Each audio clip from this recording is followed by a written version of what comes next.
Remember the Fukushima nuclear disaster? 10 years ago, Japan suffered the most devastating earthquake in its history, and nearly 20,000 people were killed.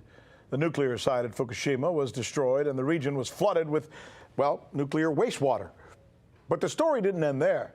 People have been complaining of failing health as a result of the contamination, and today the Japanese government is announcing a plan that critics say will only make things worse, much worse, and not just for those in Japan.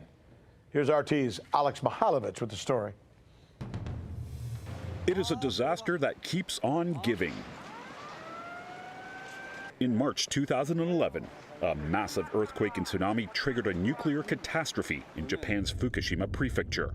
Over the years, thousands of tons of radioactive water have leaked into local rivers in the Pacific Ocean from the Fukushima Daiichi nuclear power plant, which experienced a triple meltdown over a decade ago. Now, an estimated 1.25 million tons of water that was pumped into the ruined reactors in an attempt to cool them down is being stored in tanks at the facility. Most radioactive materials, including strontium and cesium, have been removed, but not tritium, which has been linked to cancer in humans. That said, to the dismay of many, Japan is planning on dumping that water into the sea. Here's Japan's Prime Minister. We will decrease the tritium concentration level to about 1/40th of the benchmark set by Japan and 1/7 of the benchmark for drinkable water set by WHO. Furthermore, we will maintain transparency with the eyes of third parties such as International Atomic Energy Agency and continue monitoring closely. While the Japanese government is trying to reassure its people and the world that the dump will be safe, some aren't buying it. At home in Japan, many have been protesting against the idea.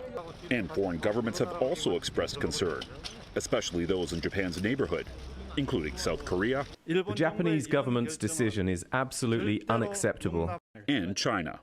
This is highly irresponsible and will severely affect human health and the immediate interests of people in neighboring countries. The nuclear plant's operator, TEPCO, expects to run out of space to store any more contaminated water by the fall of 2022. The release of radioactive water into the Pacific Ocean is set to begin in 2 years' time. For RT, I'm Alex Mihailovich. Toxic waste is not just a problem in parts of Japan. It's an issue all over the Pacific area. Thorny issue, by the way, for Californians. Some say that it's a made-up issue. Others seem to dedicate their entire lives to this cause of cleaning up the state's waters around California. A team of University of California researchers have just stumbled upon finding that supporters, activists' assertions may convert the state's most ardent deniers. RT's Natasha Sweet has this report.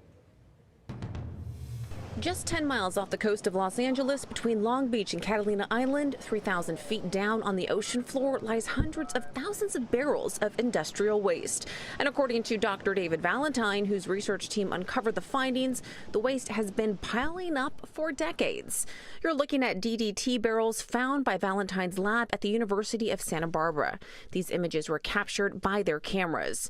Some believe this is the second dump site of Monteros Chemical Corporation, which used to be one of the largest insecticide DDT manufacturers in the U.S.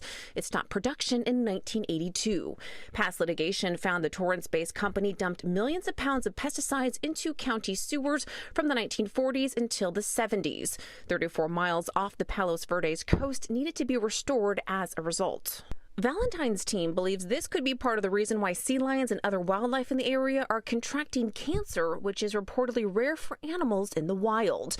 According to Valentine, a whopping 25% of the sea lion adults in the area have cancer. While scientists say humans cannot get DDT contamination from swimming in the ocean alone, there are warnings to not eat certain types of fish along the coast. The Scripps Institution of Oceanography from the University of San Diego has combed through 50,000 acres of the seafloor. While their findings are still being released, they too have uncovered many of the same barrels dumped into the ocean. Reporting for the news with Rick Sanchez, Natasha Sweet, RT.